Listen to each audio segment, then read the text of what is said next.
Hello everybody, welcome back to another video with me, Mr. Cool Plays, and today's topic is texturing. So, as you can see, I have a few builds here behind me.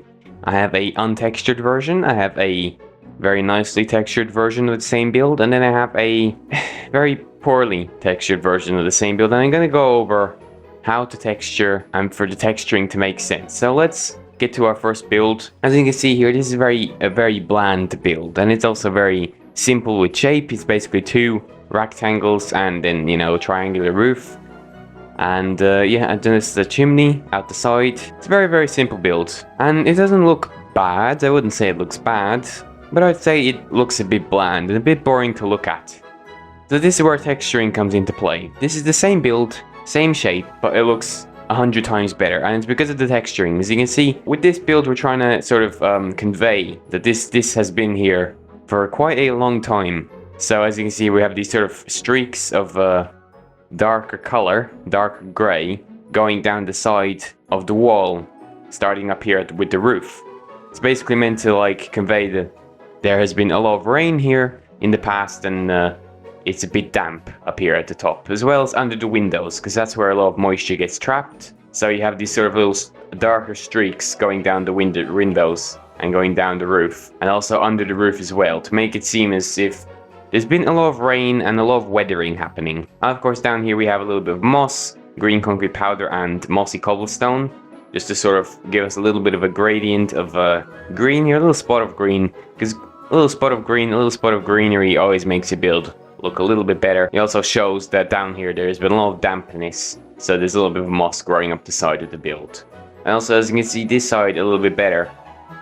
The bottom half of the build is a little bit lighter in color than the top half, and this is also a little bit of a gradient that we added in. So like we have a little bit of light gray concrete powder and light gray wool at the bottom, then with some andesite, and then it fades to stone. It just adds this sort of little gradient of spots where it might not have, the building might not have been affected by the rain or the weatherings as much as the rest of the build has. Overall, I think this is a quite nice looking build, and as you can see, we have achieved quite a lot with just a little simple build like this. Like all it has really is this big rectangle and this other one to the side, a A-frame roof, so nothing too special. I think that's the main thing you notice with texturing, is that it gives the build a little bit of depth. I mean, as you can see clearly with these blocks, they're all flat. They're flat sides because they're Minecraft blocks, but they're textured in such a way that you can see, as you can see here, we have these little darker spots at the side, and that's meant to like show that here's a shadow and here's like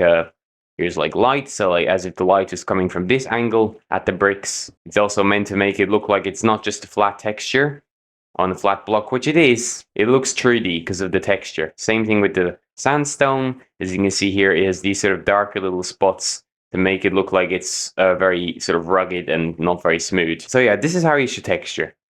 And the build I'm going to show you next is an example of how you shouldn't texture. This is what we call block vomit. It's basically, you took the same blocks that I used here, but we put them in random spots throughout the build. And while you could argue this does add detail, not in a good way. Not in a good way at all. This does not look nice.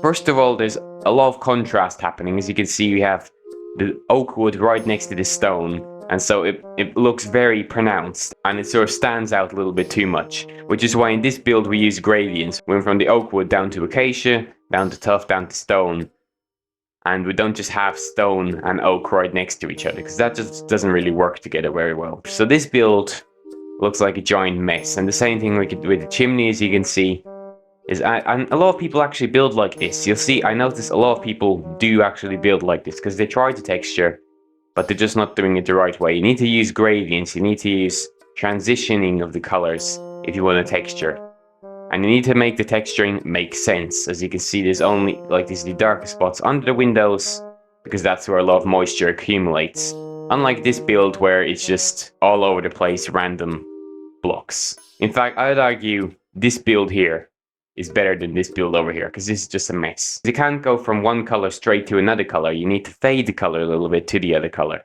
if that makes sense. That's why gradients are so popular nowadays. It just makes the build look 100 times better, especially from afar.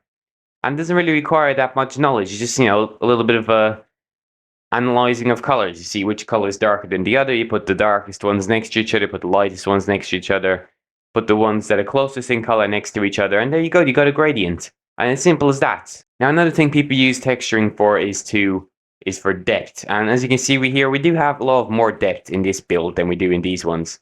And this is meant to be sort of like a rocky cliff, you could say. The thing about this build is that we're trying to show that this has depth. We're trying to create shadows in these sort of nooks and crannies here using darker blocks like tuff and cobble deep slate. So we have these nice smooth boulders, but as soon as there's another boulder next to them, they create this little gap, this little shadow, and we're using darker blocks to convey that there's shade here, and also show that this is quite a sharp edge, and it's not very smooth.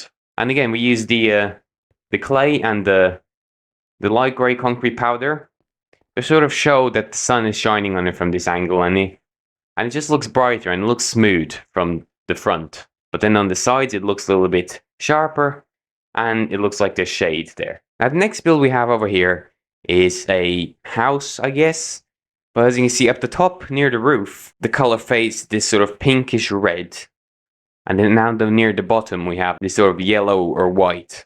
And this build is interesting because it's actually very flat, as you can see. But like the pillars, most builders would usually tell you that the pillars have to come out and be 3D, which I'd agree in some cases. But I think in this case, it actually looks better synced in with the wall.